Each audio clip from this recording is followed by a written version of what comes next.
When a heavy steel door slammed shut behind me, I realized I had entered a different world, one that operated on fear, silence, and unspoken rules. The kind of place where eye contact could be mistaken for challenge, and a misstep could cost you more than just a black eye. It was my first night in Cedar Ridge Correctional Facility, a medium-security prison in rural Oregon. I was 28, scared out of my mind, and guilty, not of the crime they said I committed, but of something else entirely, hiding who I truly was. They said I assaulted someone in a bar fight. I didn't. I was just there. Wrong place, wrong time. But none of that mattered anymore. As the guards shoved me into cell block C, my eyes adjusted to the fluorescent lights overhead. The hallway was lined with identical cells, iron bars, twin bunks, thin mattresses, and peeling walls. The stench of sweat, bleach, and stale air clung to everything. I walked with the tension of a hunted man, my belongings in a mesh laundry bag, and my heart trying not to beat out of my chest. Cell 24, the guard grunted. Welcome to hell. I stepped in and saw him, my cellmate. He was sitting on a lower bunk, back against the wall, reading a worn paperback with no cover. He looked up slowly, eyes dark, unreadable. Tattoos laced up both forearms, his jawline sharp like it had been cut from stone. Mid-30s, built and quiet, the kind of quiet that could either mean danger or protection. I couldn't tell which yet. You knew, he asked, voice low and raspy. I nodded, gripping the edge of my bag. Yeah, first day. He watched me for a second before returning to his book. I'm Luke. Tyler, I said. There was a silence, not awkward, just thick, like the air in that room had its own history. I placed my stuff on the top bunk, trying not to look as shaken as I felt. I could feel his eyes on my back. Not aggressively, just aware. Hours passed. Lights dimmed. The block fell into a heavy stillness. Inmates murmured to each other in distant cells. Some snored. Others cried quietly, thinking no one could hear. I got up to use the small steel toilet in the corner of the cell. The floor was wet. Someone must have spilled water earlier during the cleaning round. I didn't notice. My foot slipped. I dropped the bar of soap in my hand. It slid toward Luke's bunk and stopped right under his feet. The room went still. I froze. A cold sweat broke across my back. He looked down at the soap, then up at me, slowly. His lips quirked slightly, not quite a smile, not quite a warning. Just something. You might want to be more careful, he said, voice deep and deliberate. I swallowed hard. Why, yeah, my bad. He didn't move, just leaned back again, folding his arms behind his head. Some guys might take that the wrong way. I didn't respond. I just picked up the soap, sat back on my bunk, and stared at the wall for what felt like an hour. The tension didn't fade. But then he said something I didn't expect. I'm not going to mess with you, if that's what you're afraid of, he said. But others might. You seem soft. I blinked. Thanks. He looked over. Not an insult, just a heads up. That night, I barely slept. Every time I closed my eyes, I heard doors slamming, whispers echoing, footsteps pacing outside. But underneath it all, there was Luke. Steady breathing, unmoving, calm. Something about that scared me more than the yelling outside. By the third day, we'd spoken more, shared a few stories. He told me he'd been in for nearly 6 years, robbery, second degree. He didn't deny it, didn't brag either, just said it like a fact. I noticed the way other inmates gave him space in the yard. Respect or fear? Maybe both. One afternoon, in the showers, I made another mistake. I bent down again, same soap, stupid mistake. And once again it rolled. But this time, someone else was watching. Darren, a bulky guy from cell 17. He'd already tried messing with another new guy last week. I'd heard the aftermath. He walked up behind me. Need help with that? He asked, voice too smooth to be friendly. Before I could answer, Luke appeared out of nowhere. Fast, calm, dangerous. Back off, he said to Darren. Not loud, just final. Darren looked at him, smirked, then backed away like a wolf who'd been warned once and didn't want a second. Later, in our cell, I sat on my bunk, my hands shaking. You didn't have to do that. I whispered. Luke didn't look up from his book. Didn't do it for you. Then why? Pause. I don't like bullies, he said simply. I studied him for a long moment. You keep saving me. Are you expecting something in return? He finally looked at me, but there was no threat in his eyes, just something deeper, wounded, curious. You asked a lot of questions, he said. Sorry. Another pause. This one felt like a turning point, like the silence was letting us both feel something neither of us wanted to admit yet. And then that look came back, the unreadable one. Tyler, he said, voice low, this place changes people. Some slowly, some all at once. I nodded, not really understanding what he meant. Not yet, but I would, because something was changing inside me, too. Something I didn't want to admit. I was starting to trust him. And maybe worse, I was starting to want him to trust me back. And if you still think this is just another ordinary story, then maybe you never really knew us at all, because what's coming next will shake you to your core. But let me be clear, this channel isn't for everyone. If you're not comfortable with gay stories, if this kind of truth isn't for you, then don't subscribe. It's okay, you can walk away now. But if you're someone who wants to see what love, pain, and truth look like from our side, then hit that subscribe button. Because when we reach 1,000 subscribers, we'll reveal something so unexpected, you won't believe it. This was just the beginning. The real storm is yet to come. By the time my first week ended, I had learned 3 things about prison. You don't speak unless spoken to. You don't owe anyone anything. If someone protects you, they'll want something eventually. What I hadn't figured out yet was which rule Luke followed. He didn't talk much. Didn't hang with any particular crew in the yard. Didn't participate in card games or the whispered trades that happened between bunks after lights out. He wasn't trying to be anyone's leader, but somehow people treated him like one. He scared the hell out of me, and somehow I felt safer with him than anyone else. That didn't make sense, and in a place like this, not making sense was dangerous. One night, just after 11 p.m. count, I sat on my top bunk, staring at the ceiling, pretending I wasn't thinking about him. Luke was lying below, hands folded across his chest, breathing slow and steady. Can I ask you something? I finally said. He didn't move. You're going to ask anyway. I smiled, even though he couldn't see it. Why me? A long silence. Then, why not you? I turned onto my side, propped on an elbow. You said I was soft. You are. And you said I asked too many questions. You do. So again, why me? He didn't answer, just shifted slightly, the springs in the bunk creaking. I sighed, ready to drop it. Then he said quietly, You're not like the others. You still think this place won't break you. Eventually. Those conversations always ended like that, with more mystery than clarity. The next morning, I found a note tucked into my folded shirt during laundry pickup. Just 4 words. Meet me after lights. No name. No explanation.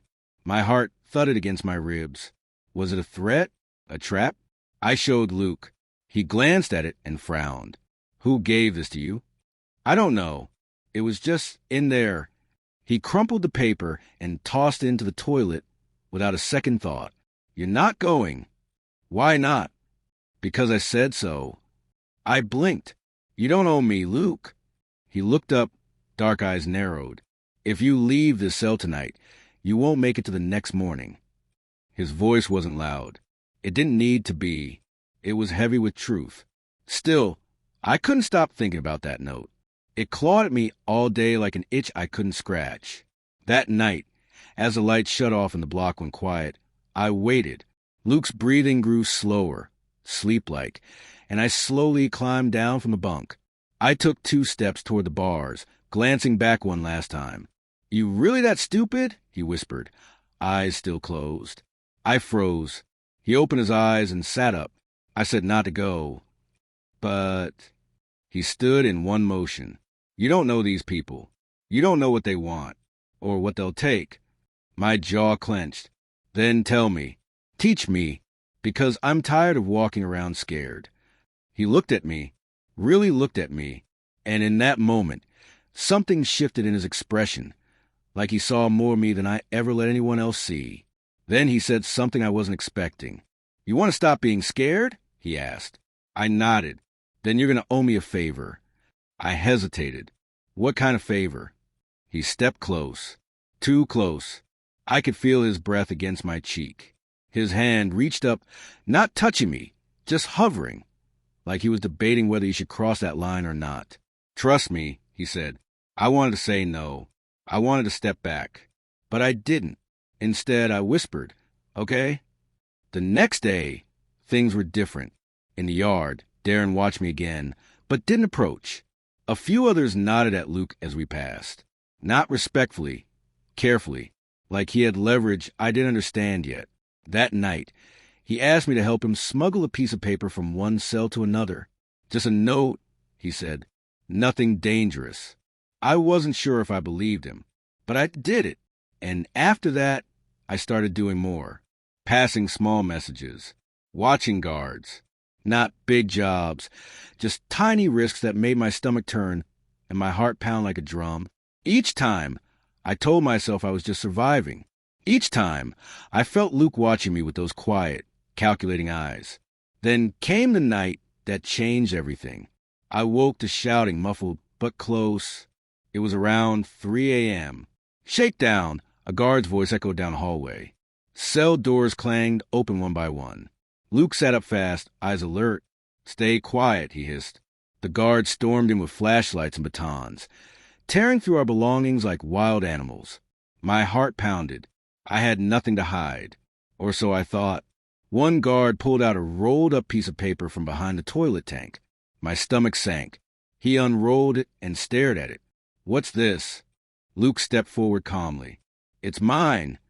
"You know the rules," the guard snapped. Luke nodded, hands raised.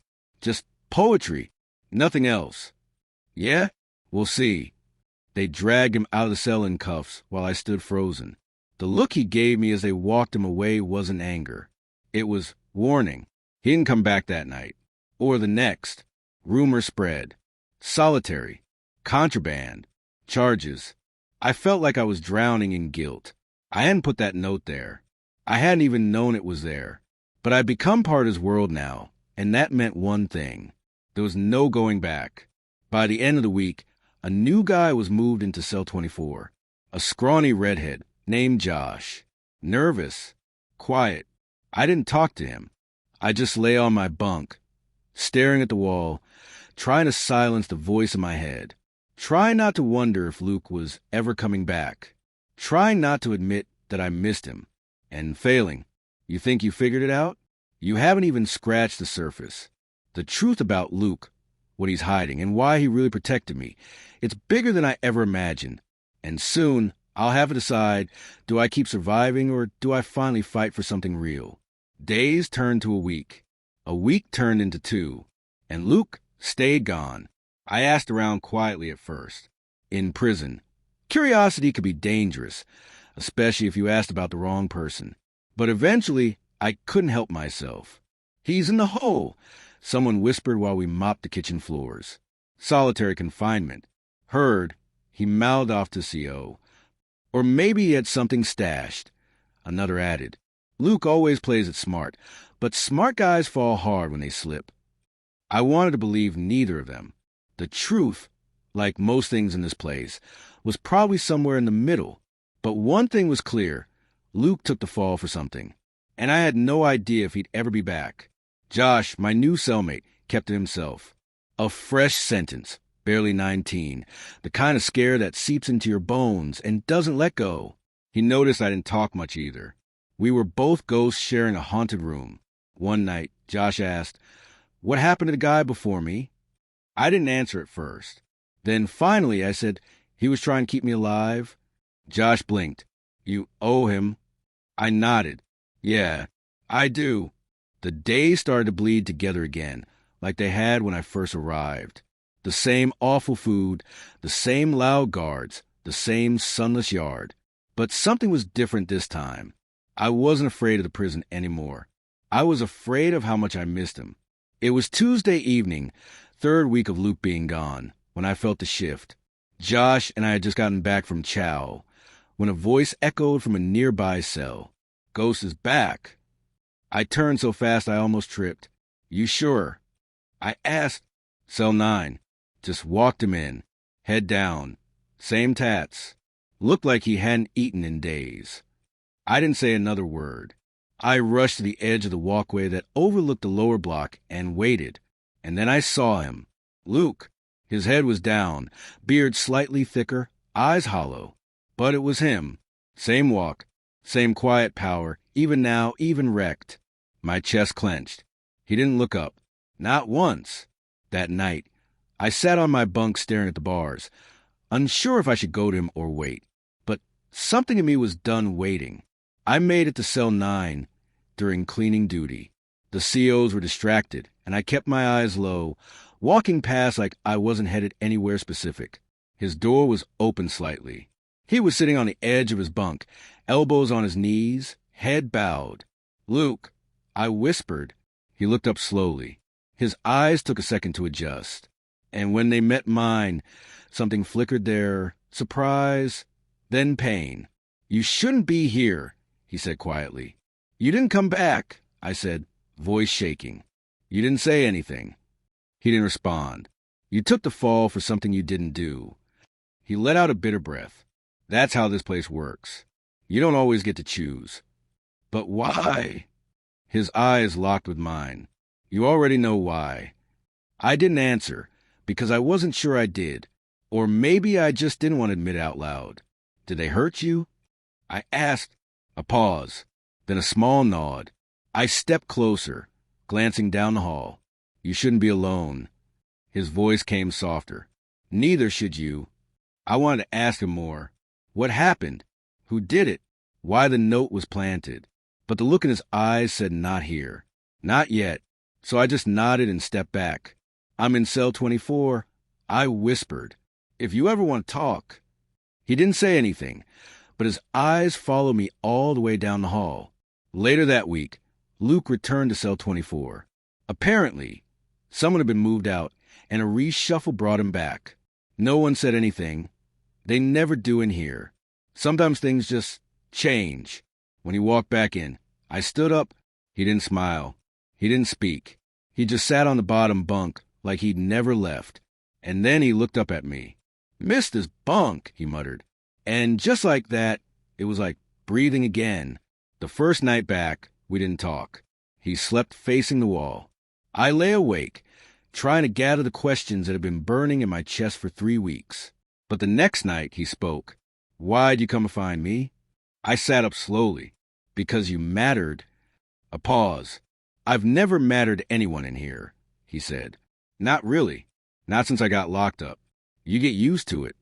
"Well, getting used to it," I whispered. He chuckled, barely audible.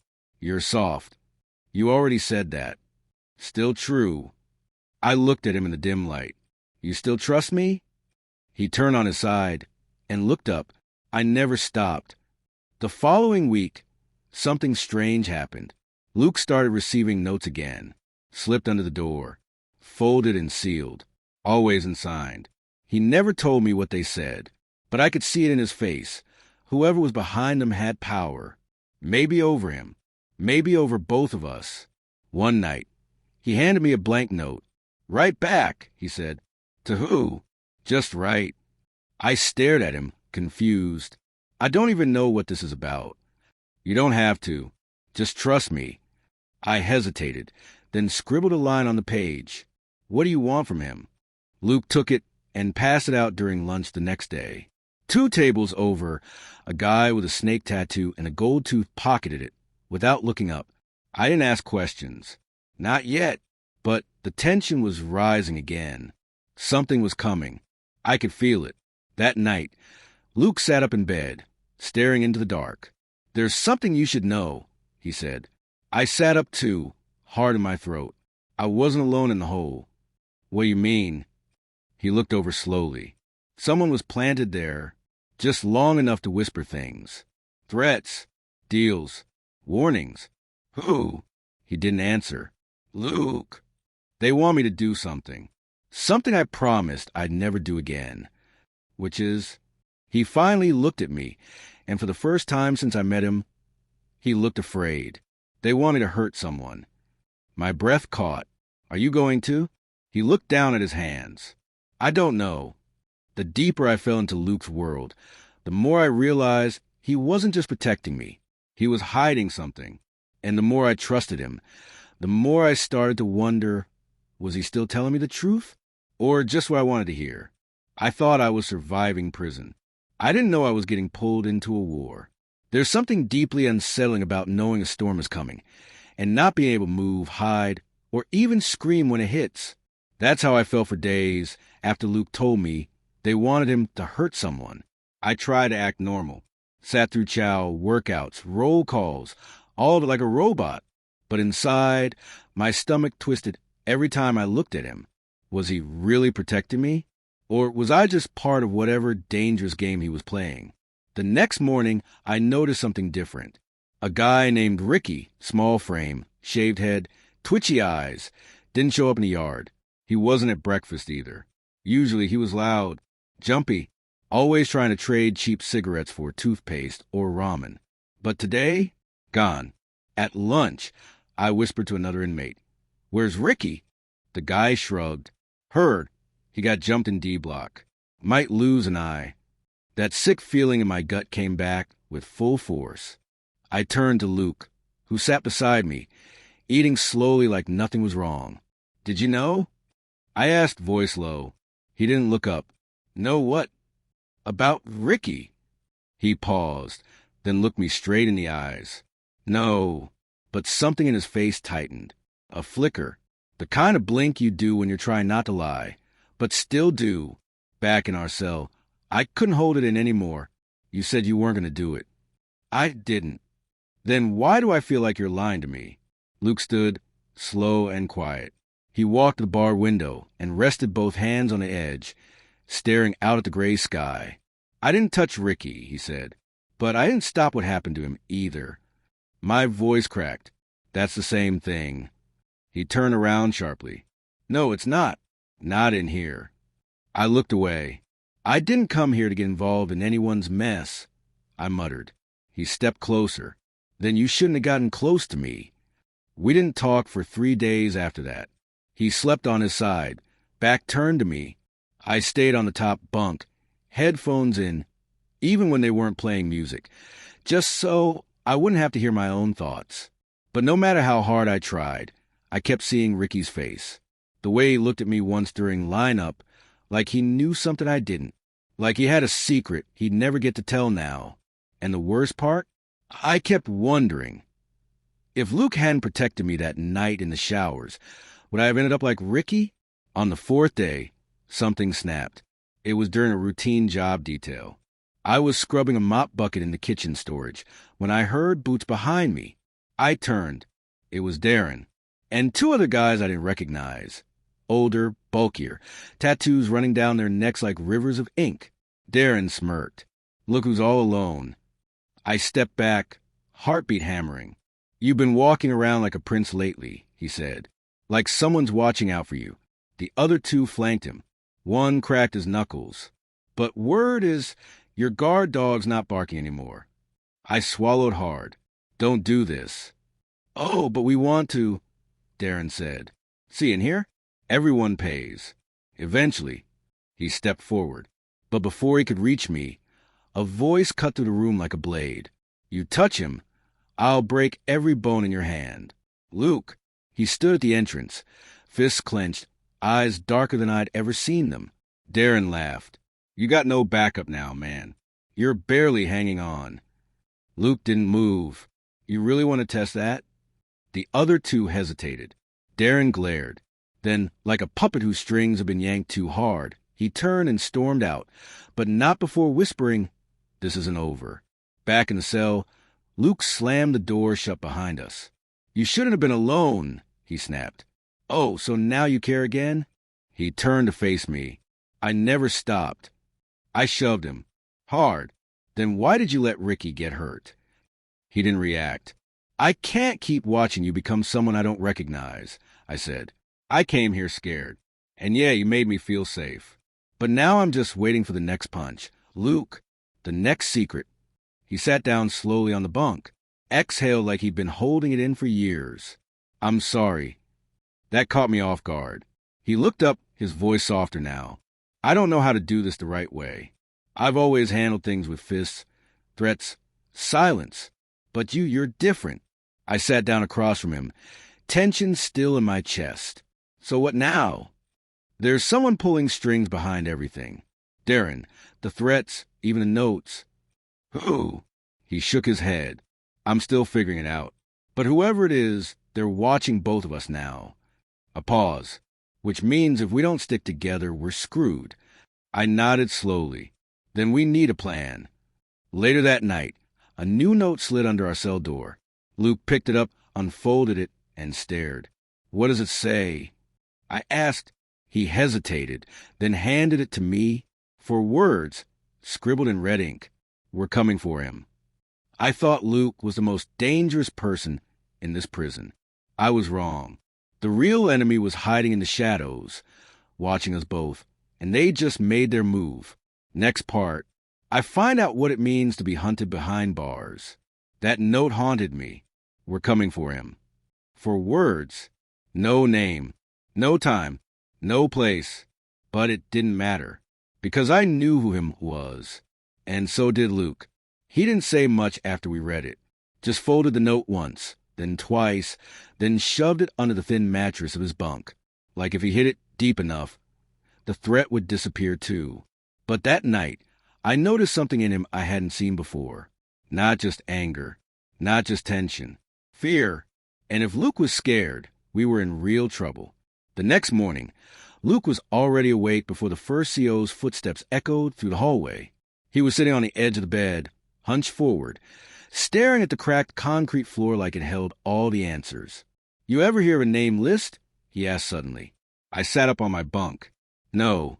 What is it?" He leaned back, running a hand through his hair. "It's a list that circulates in here, silently.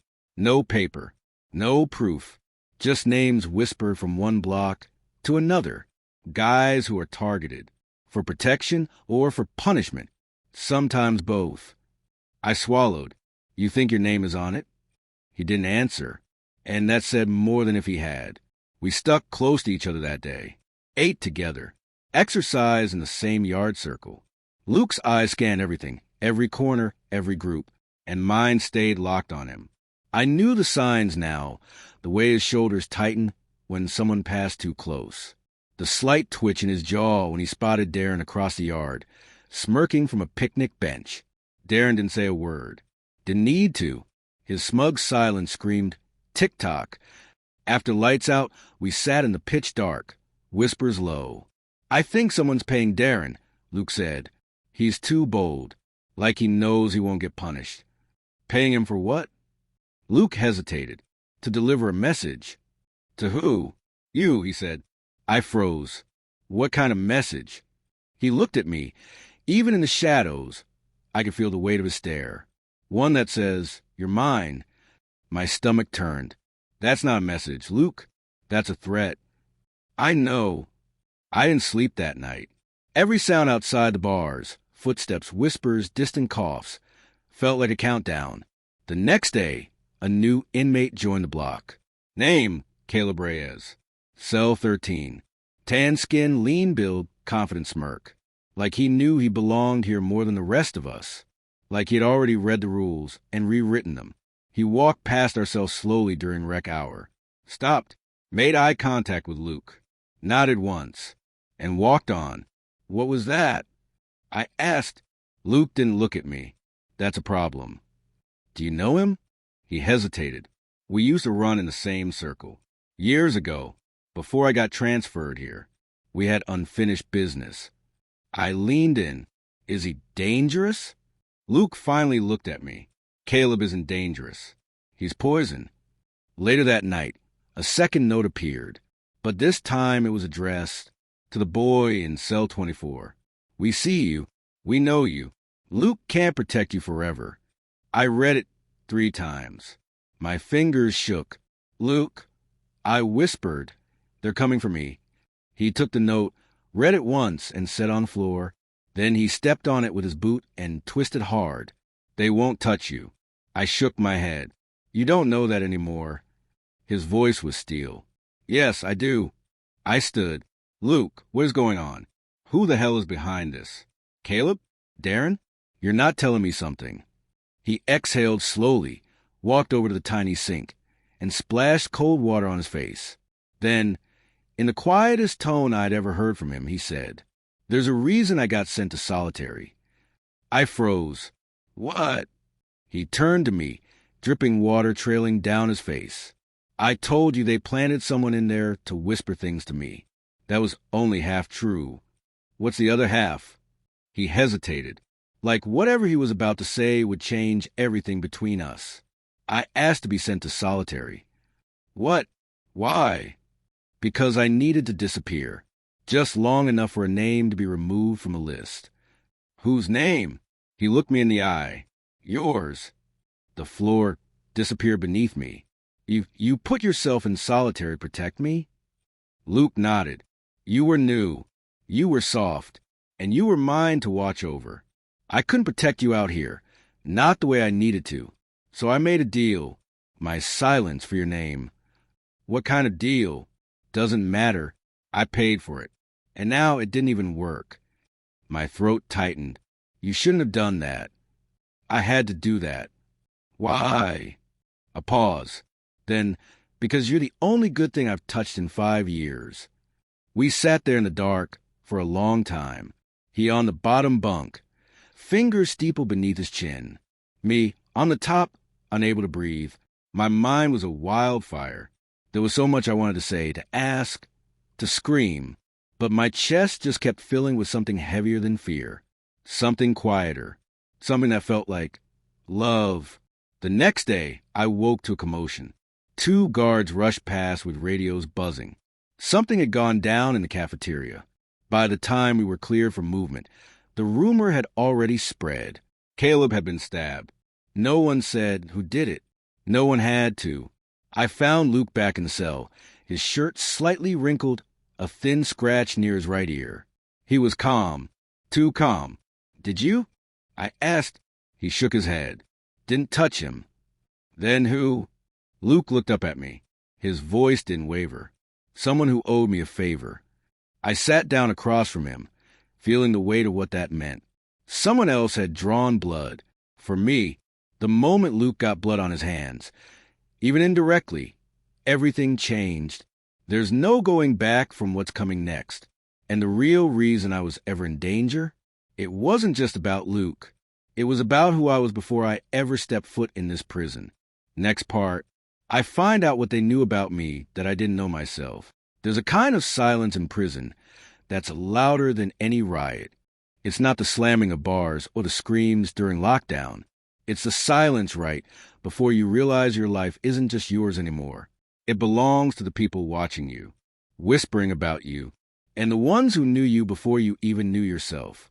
That silence found me the morning after Caleb was stabbed. Guards were on edge. Cell checks doubled. Lunch trays came late. The air was thick with suspicion, and every inmate walked like a shadow, low, quiet, dangerous. Caleb was still alive, but word was he was transferred to the infirmary in another facility. A quiet cover-up. No one wanted to admit a hit like that happened under their watch. I tried to keep my head down, but the more I stayed silent, the louder the whispers around me became, especially one that chilled me to the bone. That's the kid, the one with that last name. I heard it while mopping the hallway outside the admin block. 2 guards were talking near the coffee machine. Can't believe they didn't flag him earlier, one said. Not with his record. The other replied, but that last name, you know how deep that goes? My heart slammed against my ribs. I turned, slowly. Sorry, what name? I asked casually. They froze, eyes narrowing. One of them glanced at my badge. You're Tyler, right? I nodded. They exchanged a look. Nothing you need to worry about. Inmate. Keep mopping.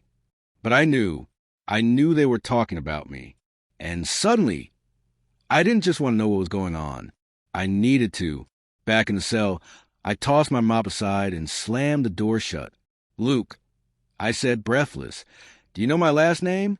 He looked up slowly from his bunk, as if he already knew what I was about to ask. "Whitmore," he said. "Yeah, Whitmore.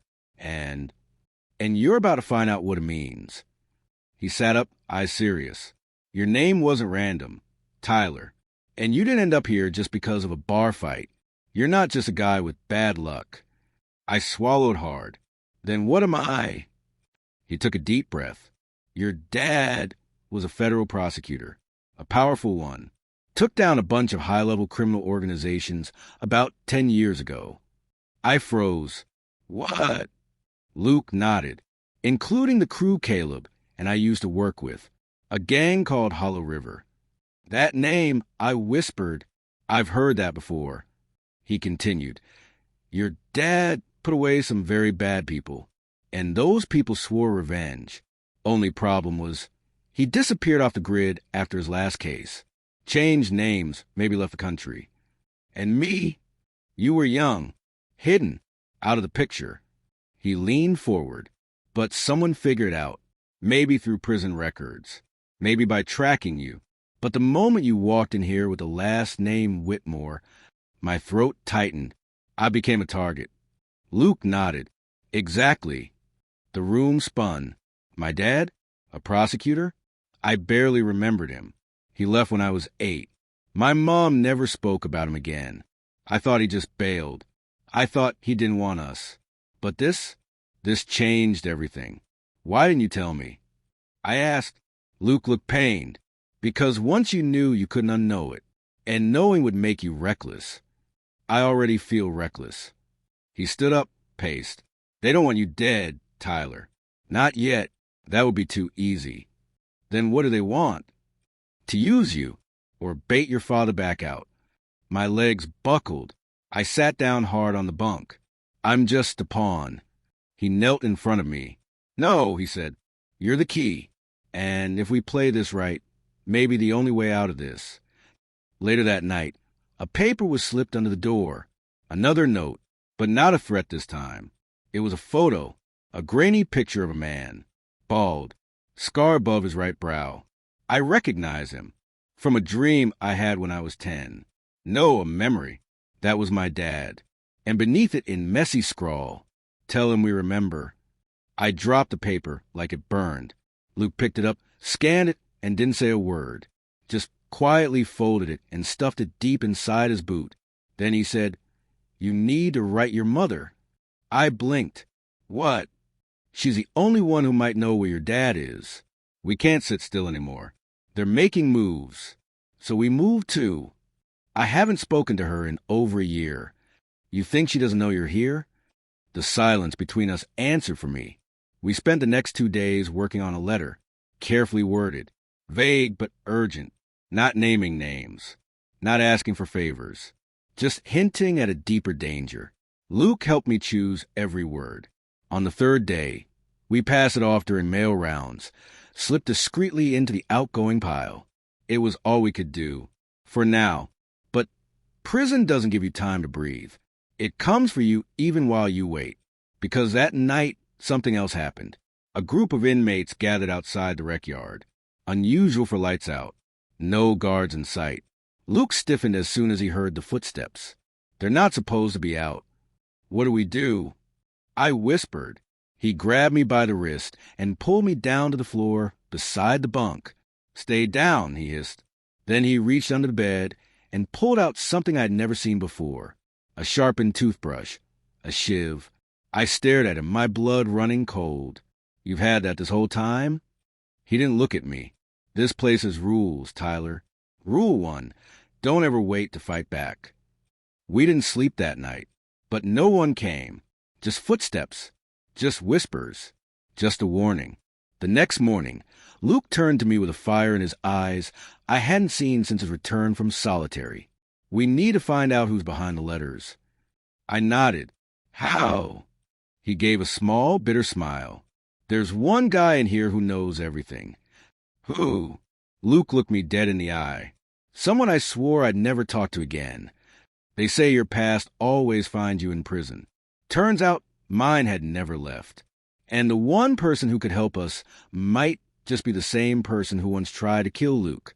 In Part 7, we confront the one name Luke hoped forget, and everything we think we know flips. It was strange how, in prison, danger didn't always wear a mask. Sometimes it wore a familiar face. And sometimes it wasn't a face that scared you. It was a history behind it.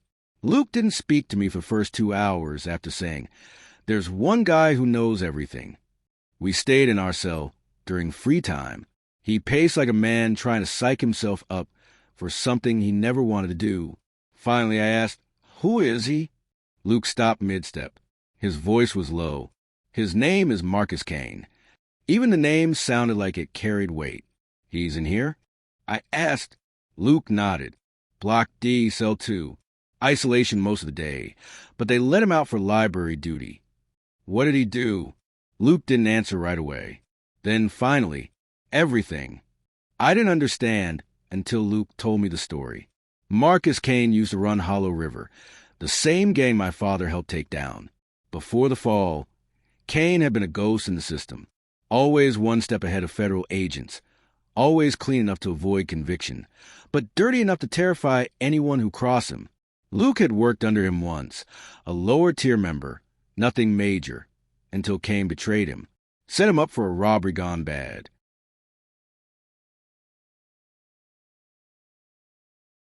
Luke served 3 years in solitary in a different prison before transferring here. "That man cost me everything," Luke said, jaw clenched. "My family, my name, my life. And you're going to talk to him?" I asked. Luke stared straight ahead. "I have to." The plan wasn't complicated. Luke would accidentally run into Marcus during library maintenance. I would stay nearby just in case. But prison doesn't do simple. Not when blood debts are involved. The library smelled of bleach and dust. Books half stolen, half torn. The kind of place no one really came to read, just to trade info, sneak notes, or hide from guards. Marcus Kane sat behind the desk, thick reading glasses perched on the bridge of his nose. But nothing about him looked soft. Bald head, lined face, knuckles scarred. A black tattoo of a raven stretched across his neck.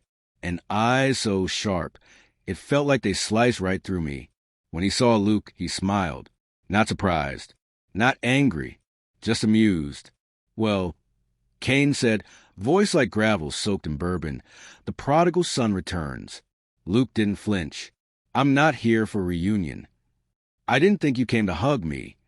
Kane leaned back. "But you did come." I stepped forward. Kane's eyes flicked to me. "So this is him," he said, his grin widening. "Tyler Whitmore." My blood froze. He knew who I was. "How do you know my name?" I asked, jaw clenched. Kane folded his hands.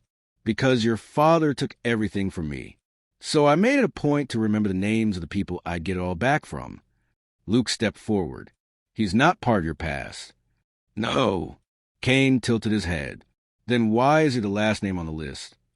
I blinked. "What list?" Kane ignored me. "Your boy here didn't tell you about the hit order?" Luke growled. "We're not doing this, Marcus." "Oh, I think we are." Kane opened a book on his desk and pulled a folded piece of paper from inside. He slid it across the desk. Luke didn't touch it. So I did. One side listed names, most of them crossed out. At the bottom was mine, Tyler Whitmore, still uncrossed. This list circulates between the 3 main prisons tied to Hollow River. Kane explained calmly. When one name gets handled, it's crossed off. You were saved by Luke once, but they never removed your name. I felt cold all over. So they're still coming. Kane nodded. "Not they. Me." I backed up a step. Luke slammed his fist on the desk. "Try it, and I'll end you." Kane didn't flinch. "Relax. If I wanted him dead, he'd be gone already. Then what do you want?" Kane's smile faded. "I want out." We stared at him. "What?" Luke asked. Kane folded the list and tucked it back into the book. "I have files. Names. Dates. Even video logs. Stuff from before I got caught. Enough to bury the rest of Hollow River's network. Enough to give your boy here a second chance. A reason to not be hunted. And why haven't you handed it over?" I asked, confused. "Because I'm not stupid," Kane said. That evidence is the only thing keeping me alive. But things are changing. There's someone new running the network. Brutal, unpredictable. Even I don't know how deep he goes. He leaned forward, staring directly at Luke. I'll trade you everything I have for freedom. Luke laughed bitterly.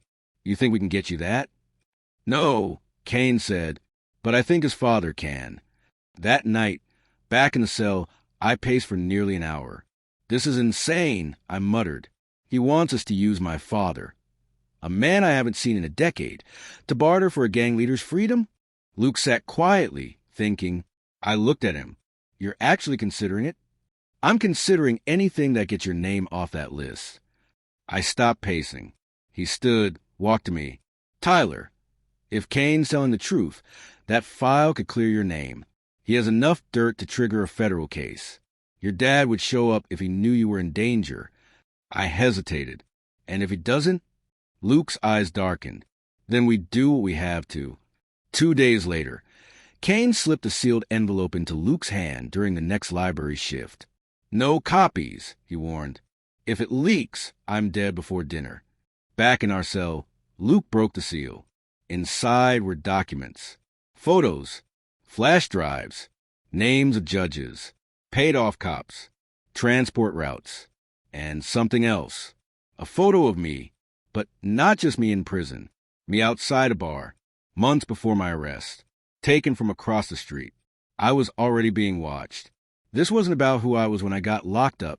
This started long before. And someone out there had been pulling strings to get me inside these walls.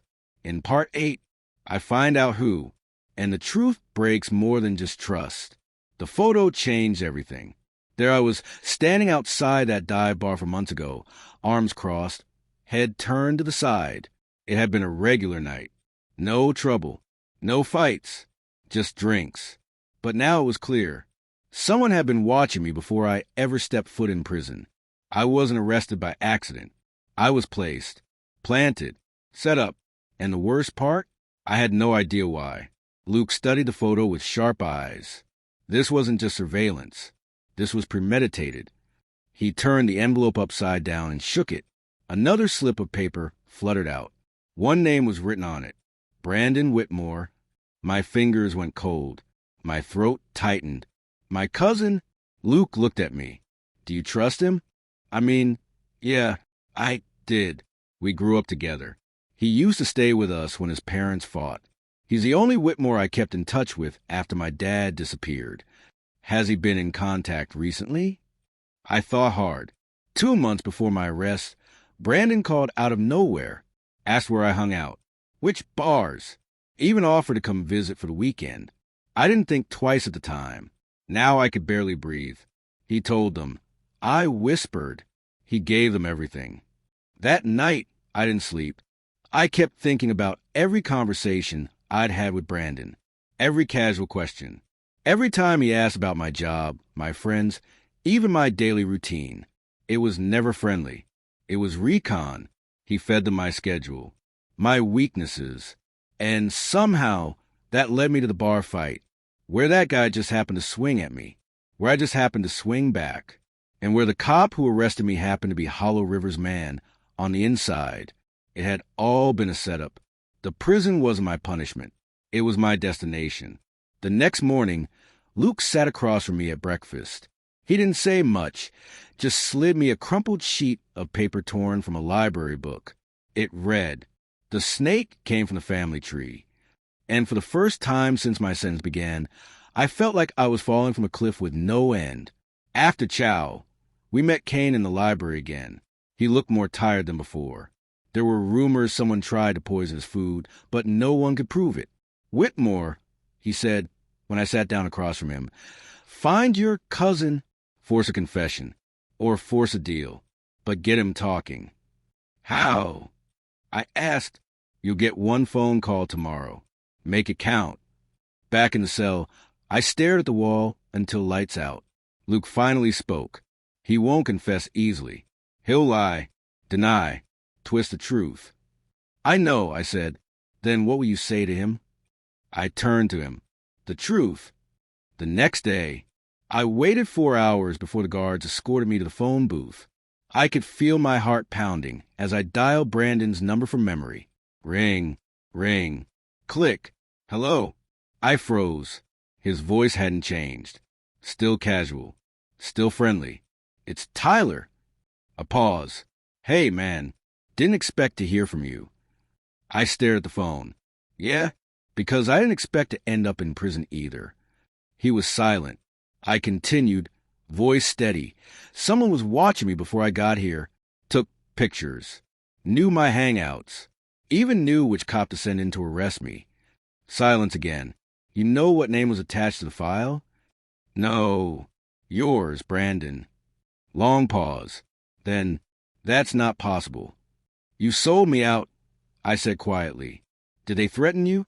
Offer you money? Brandon's voice lowered. You don't understand, Tyler. They came to me. They knew everything already.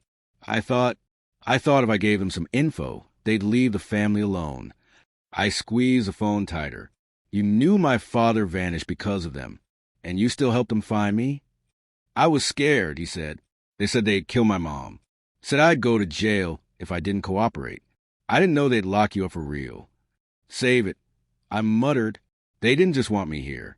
They wanted me on the list. You don't get it, he said. You're a pawn in something bigger. Your father left pieces behind.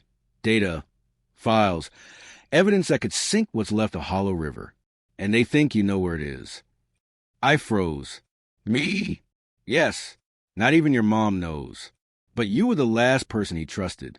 There's something you have, maybe something he left you years ago. They've been watching you ever since.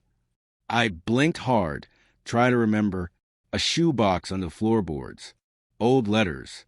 A flash drive I never opened. Was that it? I'm sorry, Ty, Brandon added. I was just trying to protect what's left of our family. I looked at the receiver like it was the sharpest blade I'd ever held. You didn't protect anyone, I said.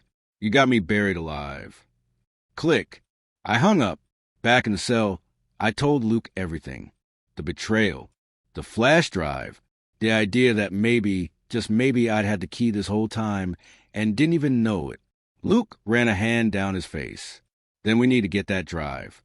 Fast. How? It's at my mom's house. Hidden. He thought hard, then said something that chilled me. We send Kane's package. That night, Luke met with Kane again. They made a trade, names for names. In return, Kane agreed to send a letter, under the radar, to my mom. The letter would explain what was happening and how to find the flash drive. But Kane had one condition. I want insurance, he said. If I help you, I walk when this all ends. Immunity. And I get transferred out of this hellhole. Luke looked at him dead in the eye. If we survive this, you'll get what you want. 2 days later, Kane's envelope was sent. We waited. We watched. And in the shadows, things started to shift. A guard pulled Luke aside and whispered, "You stirred the pot too deep." And that night, we found a message scratched into the cement wall of our cell. "You should have stayed in your cage, ghost." Luke stared at it, unmoving. I asked, "What does it mean?" He didn't answer right away. Then, "They're going to come. Soon. And when they do..." He finally looked at me. "We fight back. My cousin betrayed me. My father disappeared to protect me. The truth was buried in my childhood. And now they want it all. In part 9, they come for Luke. And what happens next changes everything. They didn't come at night like we expected. They came during breakfast. Broad daylight. No shadows to hide in. No warning whispers. No screeching alarms. Just fists. Just blood. Just Luke. We were in the mess hall, seated at the far end near the wall, when the first tray crashed. It wasn't near us. It was 2 tables down. A fake fight. A distraction. I didn't realize it until Luke's body moved. Fast. Sharp. Like a switchblade unsheathing. He yanked me by the collar and shoved me to the ground just as someone lunged from behind the food line, a makeshift shiv in hand, aiming straight for his back. Steel glinted for a split second. Then Luke turned, grabbed the attacker by the wrist, and twisted it until the weapon clattered to the floor. But there were 3 more behind him, Everything happened in flashes. I heard yelling, "Boots!" Trays clattering to floor. A punch landed on Luke's shoulder. He didn't flinch. He pivoted, elbowed the guy in the ribs, spun around, and caught another one by the throat. But there were too many. I tried to get up, but someone grabbed me from behind. "Stay down, Whitmore." A deep voice hissed in my ear. "This ain't for you." I struggled, kicked, bit down on a wrist until he let go. By then, Luke was bleeding. A cut along his jaw, split lip, left arm gashed open. And yet, he didn't fall. He stood over one of the attackers, breathing hard, eyes wild. Pure adrenaline and fury dripping off him like sweat. A guard finally blew the alarm.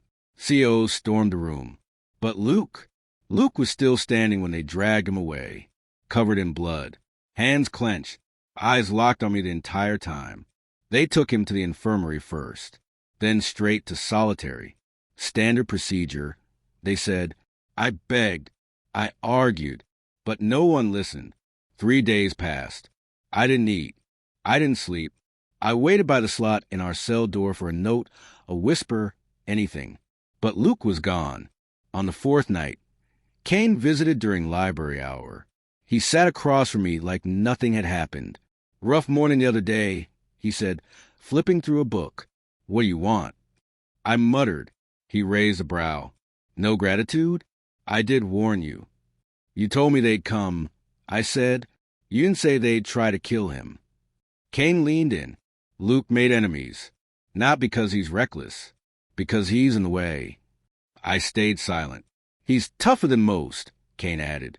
"But no one walks away from a list forever." I looked up. "Why did they wait so long?" Kane tapped the table. "Because they needed your name confirmed first. Now it's not just about Luke. It's about you." He slid a folded paper across the table. "Transmission confirmed. Flash drive en route. Plan B initiated. Clean the board." My mouth went dry. "They're coming for me next," I whispered. Kane nodded. "But this time they won't miss." Back in the cell, I stared at the empty bunk. Luke's bed, unmade, slightly stained from his blood. His pillow still carried the shape of his head. I sat on my bunk, barely breathing. Then I heard it, a faint whisper from the vent near the sink. I leaned in. "Ty." I froze, crawled closer. "Ty, it's me.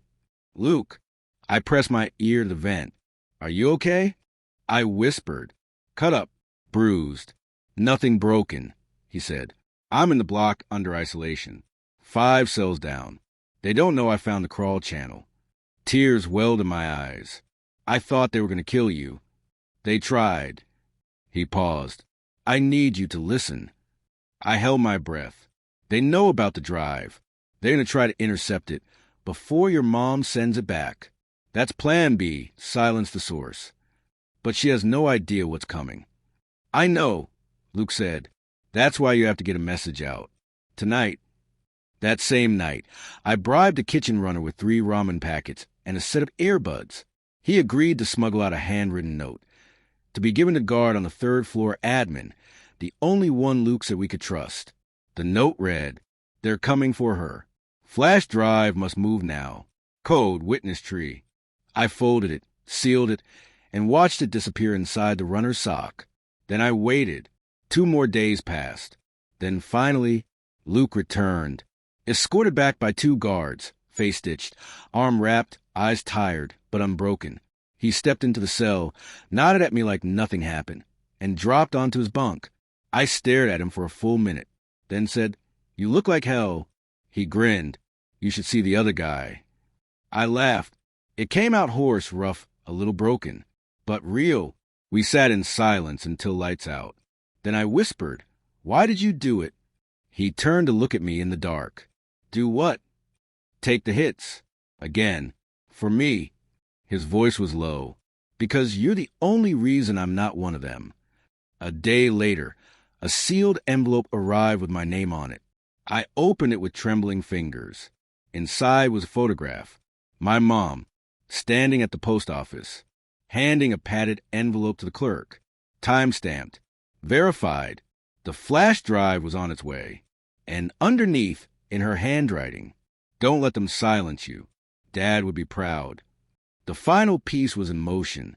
The truth was no longer locked in a shoebox or buried in blood.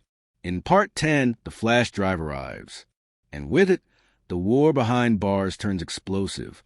The flash drive arrived 3 days later. But it didn't come in my hands. It came with a federal investigator. The warden pulled me from my cell during rec hour. No warning. No cuffs. Just a tight grip on my shoulder and a clipped order. "You've got a visitor, not the family kind." I followed, heart pounding. They didn't take me to the normal visitation room. This was deeper, past admin, past the infirmary. A gray room with no windows, 2 chairs, and a single overhead bulb that buzzed like a warning. Inside waited a woman in a black suit, mid-40s, sharp cheekbones, FBI badge on the table beside her. She didn't introduce herself. She simply looked at me and said, "You've been a busy boy, Mr. Whitmore." I stayed quiet. She slid the flash drive across the table. "Your mother mailed this 3 days ago. Do you know what's on it?" "No," I said honestly, "but I know my dad left it behind, and people have been trying to kill me for it." She tapped the table with one finger. "This drive contains encrypted files from a high-level federal case. Evidence your father smuggled out of the system right before he disappeared. Documents on Hollow River, federal moles, fake identities, bribery chains, names we didn't even have yet." I exhaled slowly. She leaned in. "You understand the power of what you've got?" "I'm starting to." She folded her hands. "Then understand this too. This drive makes you a target, not just in prison, but everywhere." She gave me 2 options. Option 1, she'd flag my case, push for early release, offer witness protection, a new identity. Option 2, stay here, keep feeding them intel, act as bait, until they have enough to clean the system inside out. I didn't answer right away, because for the first time in months, I realized I had a choice. And part of me didn't want to leave Luke behind. Back in the cell, I told him everything. He didn't blink, just nodded slowly. "She offered witness protection?" "Yeah." "And?" I told her I needed time. Luke didn't say anything for a long moment. Then, "Take it." I looked at him. "What?" "You take that offer, Tyler. You walk out of here and never look back." "No," I said quickly. "Not without you." He stood, stepped away. "I'm a felon. I've got charges stacked a mile high. They're not offering me anything. I don't care." "You should." His voice cracked. "You finally have a shot to be free. Really free. I'm not walking away." He turned, met my eyes. "Then we burn it all down. Together." The next day, the warden called both of us to his office, which never happened. Ever. We sat in stiff chairs while he read from a file, like he didn't want to look at us. Finally, he said, "Feds want your cooperation, Whitmore. They're offering a full immunity package, if you give them what they need." He turned to Luke. "They also want you to testify against Marcus Kane." Luke stiffened. "Kane is the root," the warden continued. "Take him down, the rest falls apart." "I thought the feds were going to do that." I said, "They can't touch him without someone from the inside confirming the chain of events. His word isn't enough. He needs a nail in the coffin." Luke stared at the floor for a long time, then nodded. "Set it up." 2 days later, Kane was escorted to the interrogation room. I watched from behind the one-way mirror. Luke sat across from him, calm. Kane looked tired. "So this is it, huh? You finally get to bury me." Luke leaned back. "You buried yourself. I'm just drawing the map." Kane chuckled. "What makes you think they'll let you walk out after this?" Luke didn't flinch. "They won't." Kane tilted his head. "Then why do it?" Luke turned to the glass, looked straight through me, as if he could feel me watching, then said, "Because someone has to stop this, and someone else deserves to live." The next 48 hours were chaos. Kane's files, matched with Luke's testimony, triggered an internal investigation. Multiple guards were removed from duty. A federal task force swept through 3 connected prisons. Half a dozen inmates were placed in high-security transport. But Kane? He didn't make it. Word came down that he was found unresponsive in his cell the night before transfer. Luke didn't speak for a full hour after hearing it. He just sat on his bunk, hands folded, jaw clenched. Then finally he whispered, "They got to him. Even now they're not done. The feds fast-tracked my paperwork." But something inside me couldn't rest. The walls still felt hungry, like they weren't done with us yet. And I was right, because that night our cell door didn't lock. We heard it, the click that never came, the hum of power gone silent. Luke sat up slowly. That's not a glitch. Then we heard footsteps. They didn't rush in. They crept. For men, faces covered, blades drawn, no guards in sight. This time, there would be no camera footage. No help. Just us. Luke stepped in front of me. "You touch him," he growled, "and I'll gut every one of you." One step forward. Orders are orders. Then another. We were paid to erase the loose ends. They lunged, and Luke met them with everything he had. I fought too. I wasn't a scared kid who entered this place anymore. I'd learned how to survive, how to hit, how to hurt. One of them caught my shoulder with a blade, shallow but hot. I slammed my elbow into his nose, heard the crunch.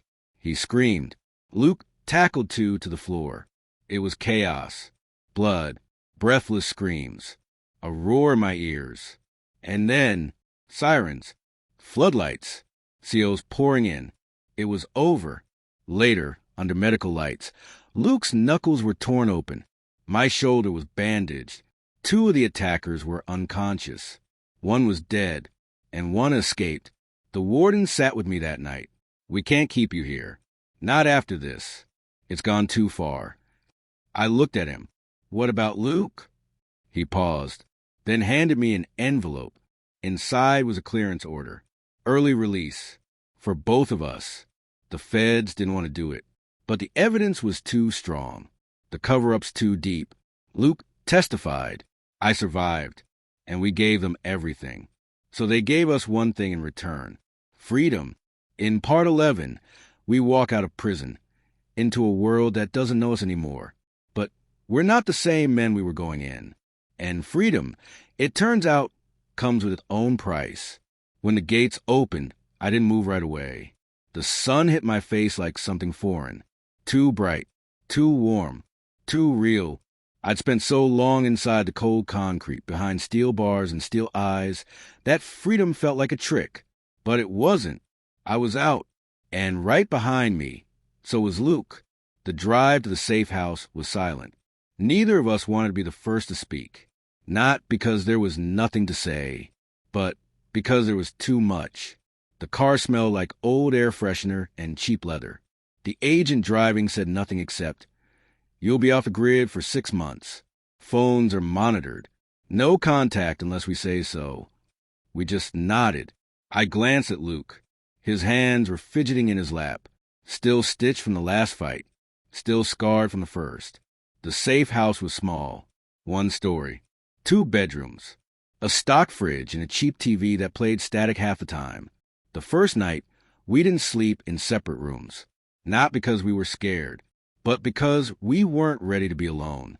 We lay in the dark, I on the left, Luke on the right. Not touching, just breathing. Finally, I whispered, "Do you think it's really over?" Luke turned slightly. "No," he said, "but I think we finally get to start over." The next week was strange. We learned how to cook again, how to laugh again. We fought over the remote. We stayed up watching dumb action movies until 2 a.m. We argued about whether cereal counts as dinner. I found a box of puzzles on the couch, and Luke made it his personal mission to finish every one.